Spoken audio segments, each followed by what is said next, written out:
അർജുൻ വരും, വരാതെ എവിടെ പോകാൻ? അത്രമാത്രം പ്രാർത്ഥനയും കണ്ണീർ അർച്ചനയുമാണ് നാട്ടിലെങ്ങും നടക്കുന്നത്. 7 ദിവസം മുമ്പ് ഉത്തര കന്നഡയിൽ ഉണ്ടായ മണ്ണിടിച്ചിലാണ് അർജുനും വാഹനവും മണ്ണിനടിയിൽപ്പെട്ടത്.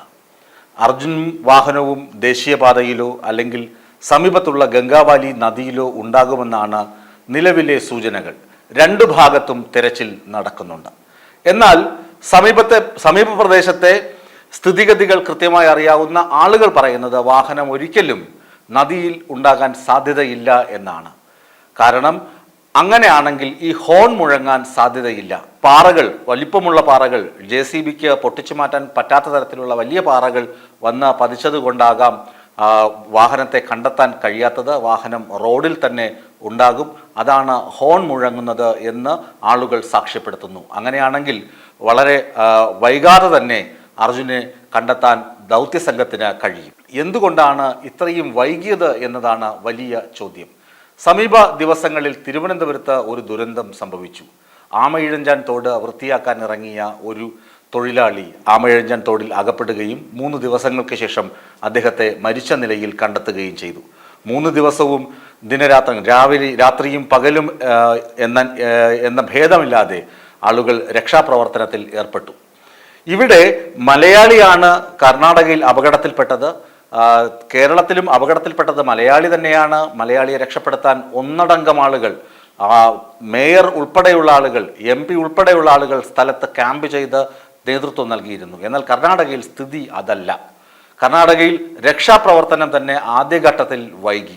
വളരെ വൈകിയാണ് രക്ഷാപ്രവർത്തനം തുടങ്ങിയത്. കേരളത്തിൽ വിവരമറിയാനും കേരളത്തിൽ നിന്നുള്ള നിർദ്ദേശങ്ങൾ അവിടെ എത്താനും വൈകി.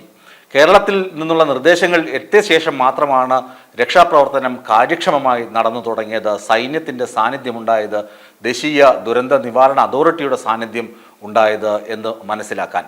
സൈന്യം എത്തിയ ശേഷമാണ് അവിടെ റഡാറും അല്ലെങ്കിൽ അതുപോലെ തന്നെ ആധുനിക സംവിധാനങ്ങൾ ഉപയോഗിച്ചുള്ള പരിശോധനകൾ ആരംഭിച്ചത്. ഇതിൽ നിന്ന് മനസ്സിലാക്കേണ്ടത് കേരളം ഇടപെടണം. കേരളം ഇടപെട്ടാൽ മാത്രമേ ഒരു ദുരന്തത്തിലകപ്പെട്ട ഒരു മലയാളിയല്ല, ഒരു ബംഗാളിയല്ല, ആരാണെങ്കിലും അയാളുടെ രക്ഷയ്ക്ക് കേരളത്തിൻ്റെ കരങ്ങൾ എത്തണം എന്ന സന്ദേശമാണ് നൽകുന്നത്. അർജുൻ്റെ കാര്യത്തിൽ കേരളം ഇടപെട്ടതിന് ശേഷമാണ് അവിടെ 24 hours രക്ഷാപ്രവർത്തനം നടത്താൻ അധികൃതർ തീരുമാനിച്ചത്. അല്ലെങ്കിൽ നമ്മൾ ട്രോളുകളിലും അല്ലെങ്കിൽ അവിടെ നിന്ന് എത്തുന്ന വാർത്തകളിലും കണ്ടു, രാവിലെ 9 മണിക്ക് ഡ്യൂട്ടിക്ക് വരിക, 5 മണിക്ക് പോവുക. ചിലർ ഉദ്യോഗസ്ഥർ തന്നെ ആ സ്ഥലത്ത് നിന്ന് സെൽഫി എടുത്ത് ഫേസ്ബുക്കിലും അതുപോലെ തന്നെ ഇൻസ്റ്റഗ്രാമിലുമൊക്കെ പോസ്റ്റ് ചെയ്യുക. ഭാഗ്യവശാൽ അവരെയൊക്കെ സസ്പെൻഡ് ചെയ്യാനുള്ള കാരുണ്യമെങ്കിലും അവിടെ ഭരിക്കുന്ന കോൺഗ്രസ് സർക്കാർ സ്വീകരിച്ചു. അത് ഒരു ആശ്വാസകരമായ നടപടി തന്നെയാണ്. രാവിലെ ആലോചിച്ച് നോക്ക്, രാവിലെ 9 മണിക്ക് എത്തുക, 5 മണിക്ക് മടങ്ങി പോവുക. ഇതെന്തൊരു രക്ഷാപ്രവർത്തനമാണ്. ജീവന് വേണ്ടി മല്ലടിച്ച ഒരാൾ മണ്ണിനടിയിൽ പിടയുമ്പോഴാണ് ഇങ്ങനെയുള്ള രക്ഷാപ്രവർത്തനം അവിടെ നടക്കുന്നത് എന്ന് കേൾക്കുമ്പോൾ തന്നെ നമുക്ക് കിടുങ്ങും. മണ്ണിനടിയിലെ ഇരുട്ടിൽ തണുപ്പിൽ ഒരാൾ ജീവന് വേണ്ടി നിലവിളിക്കുമ്പോൾ, പ്രാണൻ കയ്യിൽ പിടിച്ച് പിടയുമ്പോൾ ആണ് ഈ പൊറാട്ട് നാടകങ്ങൾ കർണാടകയിൽ നടക്കുന്നത്.